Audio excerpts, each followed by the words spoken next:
In de gymzaal in de Bruske starten zondagochtend Jimmy Lucassen en Bowie Swinkels met het tweede blok van de voetjebal. Inderdaad, voetjebal en geen voetbal.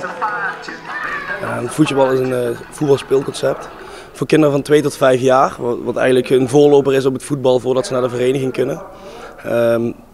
Bij voetjebal wordt de motoriek ontwikkeld, de coördinatie. Bij dat hebben ze heel veel plezier. En ze leren natuurlijk een bal voor het eerst kennen. Ja, dus het is niet zo als een voetbaltraining zoals normaal gewend is. Er worden een heleboel leuke spelletjes gedaan bijvoorbeeld. Wordt de motoriek en de coördinatie en de balans wel bevorderd. Maar meestal is natuurlijk wel alles met bal en het draait voornamelijk om plezier. Kinderen moeten eigenlijk niet in de gaten hebben dat ze heel veel leren. Maar moeten het vooral heel erg leuk vinden. En dat is eigenlijk wel waar voetbal om draait. De kinderen die doen het niet alleen. Samen met hun ouders moeten ze flink aan de bak tijdens het uurtje les. Voetbal. De ouders worden heel erg betrokken in het concept. Natuurlijk heeft het ermee te maken dat kinderen nog erg jong zijn. Dus het is natuurlijk heel lastig voor sommige kinderen om zonder papa of mama mee te doen aan de les. Maar buiten dat komt er ook wel een stukje quality time bij kijken. Kijk, er zijn vaders die de hele week aan het werken zijn. En die komen op zondagochtend lekker met hun zoontje naar de voetballes. En vinden dat hartstikke leuk om met hun zoontje dat samen te doen. Als kinderen al heel ver zijn, ze hebben echt het hele traject doorlopen bij voetbal. Dan komen er ook wel eens oefeningen waarbij we langzaam de ouders iets meer aan de kant zetten, zeg maar. Maar de betrokkenheid van ouders zal altijd blijven in de lessen en dat vinden we ook een heel belangrijk punt. Ik denk dat het ook wel het concept ook wel sterker maakt. Een stukje quality time zit er dus wel bij voor ouder en kind en dat is superleuk. Ik zie je nu al achter mij.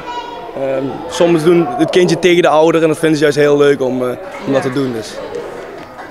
Voetjebal is ontstaan in Den Haag. In Limburg is het balletje gaan rollen door Juri Jansen en Jimmy Lucassen.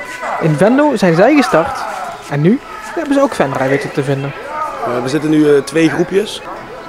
We hopen natuurlijk dat de groepjes omhoog zullen gaan. Alleen Venray is natuurlijk niet zo'n grote plaats als bijvoorbeeld Eindhoven en Venlo zijn.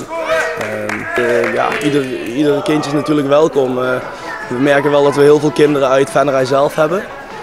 Terwijl we eigenlijk ook al kinderen uit Groot Venray aan zouden willen spreken, dus alle kerkdorpen eromheen. Bijvoorbeeld Horst, Boxmeer, zover is dat allemaal niet weg. Maar dat blijkt dus nog best wel lastig om die mensen aan te spreken.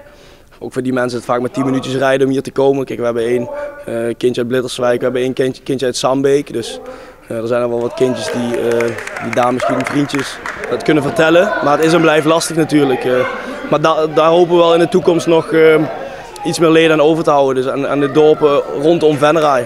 Zodat ook daar voetbal een begrip wordt. En dat kinderen daar, voordat ze naar de voetbalclub kunnen, al bij ons de beginselen kunnen leren. En jong geleerd is oud gedaan. Dus al zijn ze nog erg jong, huiswerk voor de komende les kregen de kinderen wel al mee. En als je dat al heel goed kan, dan probeer je ook te schoppen. Maar dat moet je altijd doen met allebei de voetjes. Dat is heel belangrijk. En als je dat heel goed kan, kun je misschien nog een keer op met je hoofdje. Ja, mogen jullie allemaal een ballonkoel pakken, geen high five. En hopen dat jullie het super leuk vonden. Oh, hey, goed. Oké. Oh, zijn de balletjes.